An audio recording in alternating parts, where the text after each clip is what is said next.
வணக்கம். செல்வகுமாரின் அதிகாலை வானிலை ஆய்வறிக்கை. அதிகாரப்பூர்வ வானிலை அறிக்கைக்கு இந்திய வானிலை ஆராய்ச்சித்துறை அறிக்கையை பார்க்கவும். 2024 டிசம்பர் 19 வியாழக்கிழமை அதிகாலை நிலவர வானிலை பதிவு. முதலிலே கடந்த 24 மணி நேரம் மழை பொழிவில்லை. சென்னை மட்டும் பார்ப்போம். அங்குதான் மழை பொழிந்திருக்கிறது. சென்னை விட கொஞ்சம் கூடுதலாக மழை திருவள்ளூரில் கொஞ்சம் கூடுதலாக மழை பொழிந்திருந்தாலும் தற்பொழுது சென்னை விட ஒரு 2-3-5 சென்டிமீட்டருக்கு மேலே தான் அங்கே கூடுதலாக போயிருந்திருக்கும். அதிகபட்சமாக 10-15 சென்டிமீட்டருக்கு மேலே நேற்றைக்கு பெய்திருக்கிற வாய்ப்பில்லை. அதன் அடிப்படையில் பார்த்தீங்கன்னா தண்டையார்பேட்டை பேசன் பிரிட்ஜ் 62 மில்லிமீட்டர் தான், 6 சென்டிமீட்டர் தான். அதுதான் சிறு மழை கூட பெரிய பேசு பொருளாகும் சென்னைனா. அதே போல தான் 62 மில்லிமீட்டர்.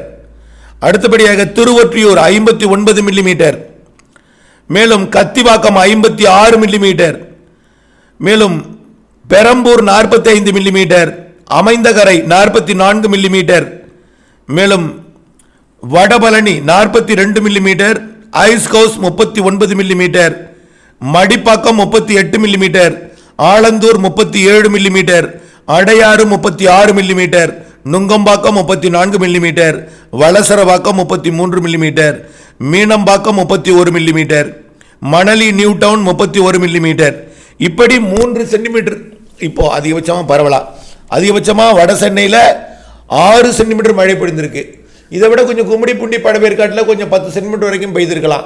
கடலோரத்தில், அதாவது எண்ணூர், கும்மிடிப்பூண்டி, அதற்கு கிழக்கே, அதாவது பழவேற்காடு ஒட்டியுள்ள பகுதிகள், இதற்கு மேலே மழை வாய்ப்பு இல்லை. ஆனால் இப்பொழுதும் மழை கொஞ்சம் வலுத்திருக்கிறது பழவேற்காடை ஒட்டியுள்ள திருவள்ளூர் மாவட்ட பகுதிகளில்.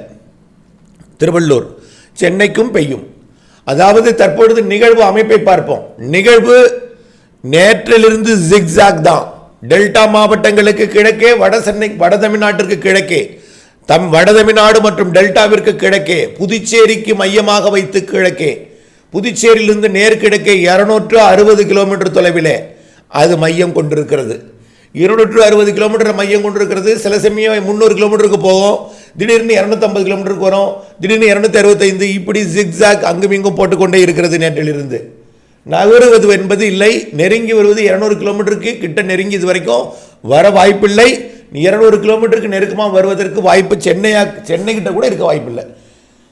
ஆகையினால இந்த நிகழ்வு இன்றைக்கு 19ஆம் தேதி எங்கே போகும்னா, இன்னும் கொஞ்சம் வடக்கே போய் மாமல்லபுரத்திற்கு கிழக்கே போகும்.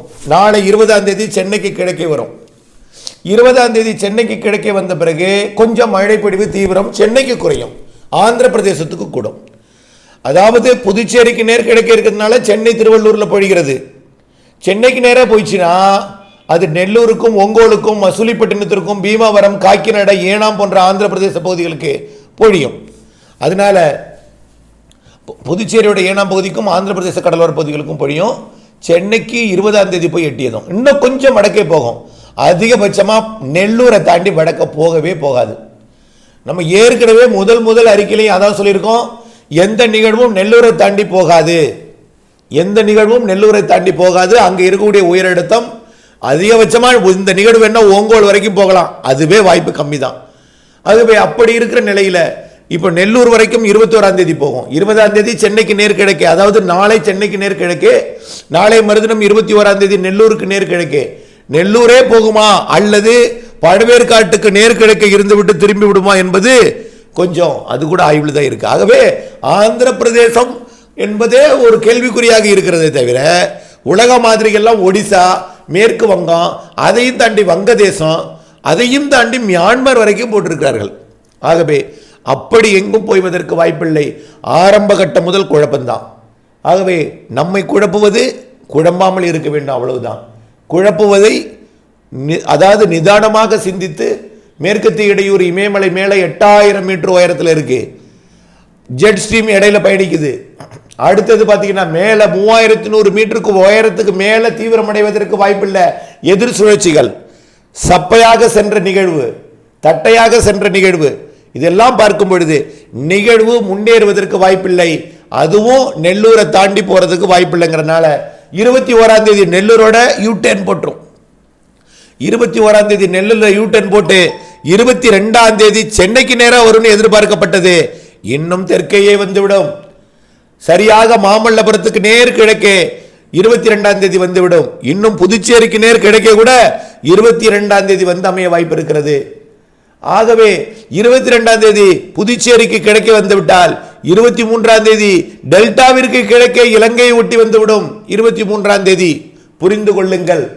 ஆகவே இந்த நிகழ்வு நாம அறிக்கையில முதல் அறிக்கையிலையும் வரையப்பட்ட படங்கள் படி சொல்லிக் கொண்டிருந்தக்கூடிய அனைத்து ஊடக பேட்டிகளையும் சரி, அடுத்த நிகழ்வு அங்குமிங்கும் அலைந்து எங்கே சுற்றினாலும் சென்னை ஆந்திரா வரைக்கும் போனாலும் திரும்ப வந்து வட இலங்கை மற்றும் டெல்டா மாவட்டங்களுக்கு இடையே, அதாவது டெல்டா மற்றும் ராமநாதபுரம் புதுக்கோட்டை மாவட்டங்கள் வழியாகத்தான் அது மேற்கு நோக்கி நகர வேண்டும் என்று சொல்லிக் கொண்டிருந்தோம்.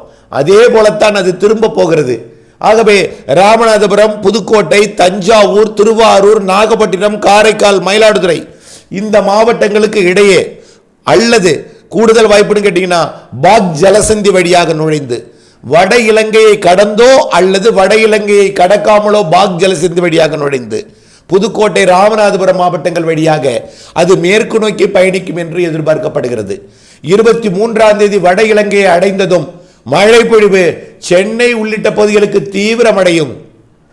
தற்பொழுது 200 கிலோமீட்டர் தூரத்தில் இருக்கிற காரணத்தினாலே இரு காற்று இணைவு எல்லாமே கடலில் ஏற்படுத்தி கொண்டிருக்கிறது. இரு வழிமறித்து நிகழ்விற்கு வரக்கூடிய, அதாவது கரையேறக்கூடிய காற்றை வழிமறித்து கடலிலேயே கொட்டியது போக சற்று கொஞ்சம் மழையை கடலோரத்திற்கு கொட்டுகிறது. இருந்தாலும் நேற்றைக்கு இருக்கக்கூடிய வெப்பநிலையை பயன்படுத்தி, ஈரப்பதத்தை பயன்படுத்தி வெப்பசலன இடிமழை போல் அது நேற்றைக்கு திருவண்ணாமலை மாவட்டம் சாத்தனூர் அணைக்கட்டு பகுதிகளிலையும் அதற்கு மேற்கே கல்வராயன் மலைப்பகுதி வரைக்கும், அதே போல கள்ளக்குறிச்சி மாவட்டம், திருவண்ணாமலை மாவட்ட எல்லை பகுதிகளையும் மழை பொழிவை கொடுத்தது. அதே போல வேலூர் மாவட்டம் குடியாத்தம் பகுதி வரைக்கும் மழைப்பொழிவை கொடுத்திருக்கிறது. ஆனால் இந்த மழைப்பொழிவு பெரிய அளவிலே உள்ளே பெரிதாக பெய்ய வாய்ப்பில்லை. 2-3 சென்டிமீட்டர் வரைக்கும் இன்றைக்கும் உள்ளே வந்து பெய்யலாம். இன்றைக்கும் நாளைக்கும் வட மாவட்டங்களின் உள்பகுதிகளில் வந்து பொழிந்தாலும் அது பரவலான மழைப்பொழிவாக இருக்காது. இன்றைக்கும் நாளைக்கும் அது சென்னை உள்ளிட்ட வடகடலோரம், சென்னை, திருவள்ளூர், செங்கல்பட்டு மாவட்டங்களுக்கு மட்டுமே கடலோரத்தில் பொழிந்து கொண்டிருக்கும். ஆனால் இன்றைய விட நாளை வாய்ப்பு குறைவு. காரணம், அது சென்னை தாண்டி மேற்கு, அதாவது வடக்கு நோக்கி சற்று நாளை மாலை நகர்ந்து விடும் என்பதனால சென்னைக்கு நேர் வரும் வரைதான் சென்னை திருவள்ளூருக்கு மழை. ஒருவேளை சென்னைக்கு வந்தால் திருவள்ளூர் மாவட்டத்தின் பழவேற்காடு பகுதிகளுக்கு மழை பெய்யும். திருவள்ளூர் மாவட்ட பழவேற்காட்டுக்கு நேர் போனால் ஆந்திர பகுதிக்கு மட்டுமே 21ஆம் தேதி மழை. 22ஆம் தேதி மீண்டும் சென்னைக்கு மழை பொழிவை தொடக்கம், லேசாக மிதமாக. 23ஆம் தேதி டெல்டா மாவட்டங்களுக்கு கிழக்கே வட இலங்கை அருகே வரும் பொழுது சென்னைக்கு 23ஆம் தேதியிலிருந்து மீண்டும் மழை பொழிவு தீவிரமடையும். 23ஆம் தேதி படிப்படியாக தீவிரமடையும் மழை. 24ஆம் தேதி அந்த நிகழ்வானது பாக் ஜலசந்தி வட இலங்கை வழியாக அல்லது நேரடியாக டெல்டா மாவட்டங்கள் வழியாக காற்று அச்சம் வேண்டாம். இது நிறைய மழை தரும் நிகழ்வு என்றதை நீங்கள் நினைத்துக் கொள்ள வேண்டும். பாக் ஜலசந்தி வழியாக புதுக்கோட்டை, ராமநாதபுரம் மற்றும் டெல்டா மாவட்டங்கள் வழியாக மேற்கு நோக்கி பயணித்து அனைத்து மாவட்டங்களுக்கும் நிறைய மழை பொழிவை கொடுக்கும். சென்னை, திருவள்ளூர் தொடங்கி கன்னியாகுமரி வரைக்கும் இது நகரோட வழித்தடத்தை பொறுத்து தான் உள் மாவட்ட மழை பொழிவு அறிவிக்க முடியும். இது நேரடியாக திண்டுக்கல் வழியாக கோயம்புத்தூர் வழியாக பயணித்தால் நீலகிரி முதல் வால்பாறை வரை மேற்கு தொடர்ச்சி மலைப்பகுதிகளுக்கு நிறைய மழை பொழிவை கொடுக்கும். அனைத்து உள் மாவட்டங்களுக்கும் நிறைய மழை பொழிவை கொடுக்கும். கிருஷ்ணகிரி, தருமபுரி, ஈரோடு, நீலகிரி எல்லாம் மழை பொழிவை கொடுக்கும். இதுவரை மழை இல்லாத புதுக்கோட்டை மாவட்ட உள்பகுதி, திண்டுக்கல் மாவட்ட கிழக்கு பகுதி, திருப்பூர் வடக்கு, கோயம்புத்தூர் மாவட்ட வடக்கு பகுதி, ஈரோடு மாவட்ட பகுதிகள், கிருஷ்ணகிரி, தருமபுரி மாவட்ட மேற்கு பகுதிகள், அதேபோல சேலம், நாமக்கல் மாவட்ட மேற்கு பகுதிகளுக்கும் மழை பொழிவை கொடுக்கும். அதேபோல இதுவரை மழை பற்றாக்குறையாக இருக்கக்கூடிய பகுதிகளுக்கு 23, 24, 25, 26 தேதிகளில் நல்ல ஒரு மழை பொழிவை கொடுக்கும். இந்த நிகழ்வு நேரடியாக புதுக்கோட்டை, ராமநாதபுரம் மாவட்டங்கள் வழியாக மதுரை, தேனி என்ற வழித்தடத்தை பயன்படுத்தி கொண்டால் நீலகிரிக்கு பெரிதாக இருக்க வாய்ப்பில்லை. வால்பாறை முதல் கன்னியாகுமரி வரைக்கும் நிகழ்வு இருக்கும். ஆக நீலகிரிக்கு பெரிதாக இருக்க வாய்ப்பில்லை என்று அறவே இல்லாமல் போய்விடாது. நிறைய மழை பொழிவை நீலகிரி மாவட்டத்தோட கிழக்கு சரிவிலும் தெற்கு சரிவிலும் ஈரோட்டிலும் கொடுக்கும். கிருஷ்ணகிரி, தருமபுரிக்கும் கொடுக்கும். நிகழ்வு நெருங்கி உள்ளே பயணிக்கும் பொழுது எட்டி பிடித்து மழை பொழிவை கொடுக்கும். ஆகவே பாதிக்கும் மழைப்பொழிவு, அதாவது எச்சரிக்கை கொடுக்கும் மழைப்பொழிவு வால்பாறைக்கும் கன்னியாகுமரிக்கும் இடைப்பட்ட மேற்கு தொடர்ச்சி மலைப்பகுதிகளுக்கு 24, 25, 26 தேதிகளில் இருக்கும் என்று எதிர்பார்க்கப்படுகிறது. அந்த நிகழ்வு சற்று தெற்கே தேனி, விருதுநகர் மாவட்டங்கள் வழியாக போனால் கண்டிப்பாக தென் மாவட்டத்தின் மேற்கு தொடர்ச்சி மலைப்பகுதிகளுக்கு இன்னும் கூடுதல் மழைப்பொழிவு கொடுக்கும். 4 முக்கு ஊத்தலாம். ஆகவே தொடர்ந்து வானிலை அப்டேட்ஸுடன் இணைந்திருங்கள். வரக்கூடிய நிகழ்வு எப்படிப்பட்ட வழித்தடத்தை அமைத்து கடையை கடக்கப் போகிறது என்பதை பார்த்திருங்கள். இந்த நிகழ்வுக்கு அப்புறம் இப்பொழுது அதாவது திருநெல்வேலி தூத்துக்குடி கடந்து லட்சத்தீவிற்கும் மாலத்தீவுக்கும் இடைப்பட்ட பகுதியில் நீடித்துக் கொண்டிருக்கூடிய காற்றழுத்த தாழ்வு பகுதியானது மேற்கிலிருந்து கிழக்கு நோக்கி வர சாதக சூழல் தெரிகிறது. அதன் அடிப்படையில் பார்க்கும் பொழுது 21ஆம் தேதி அங்கிருந்து புறப்பட்டு 22, 23 தேதிகளிலே இலங்கைக்கு தெற்கு புறம் வழியாக அதாவது தெற்கு மத்திய வங்கக்கடல் பகுதிக்கு 23ஆம் தேதி வந்தடையும். 23ஆம் தேதி இலங்கை அருகே ஒரு நிகழ்வும், அதாவது வட இலங்கை டெல்டா அருகே ஒரு நிகழ்வும், தெற்கு மத்திய வங்கக்கடலில் ஒரு நிகழ்வும் என்று 2 நிகழ்வுகள் வங்கக்கடலில் இருந்து கொண்டிருக்கும்.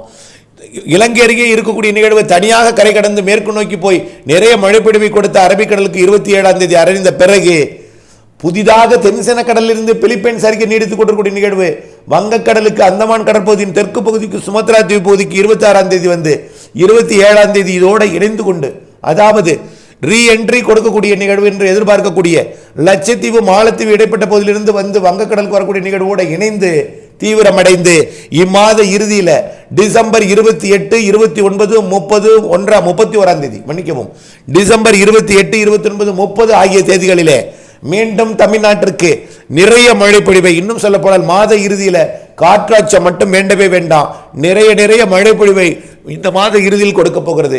ஆக மீண்டும் உங்களை ஏமாற்றி கொண்டிருக்கக்கூடிய அந்த மழை பொழிவு 23ஆம் தேதியிலிருந்து தீவிரமடைய போகிறது.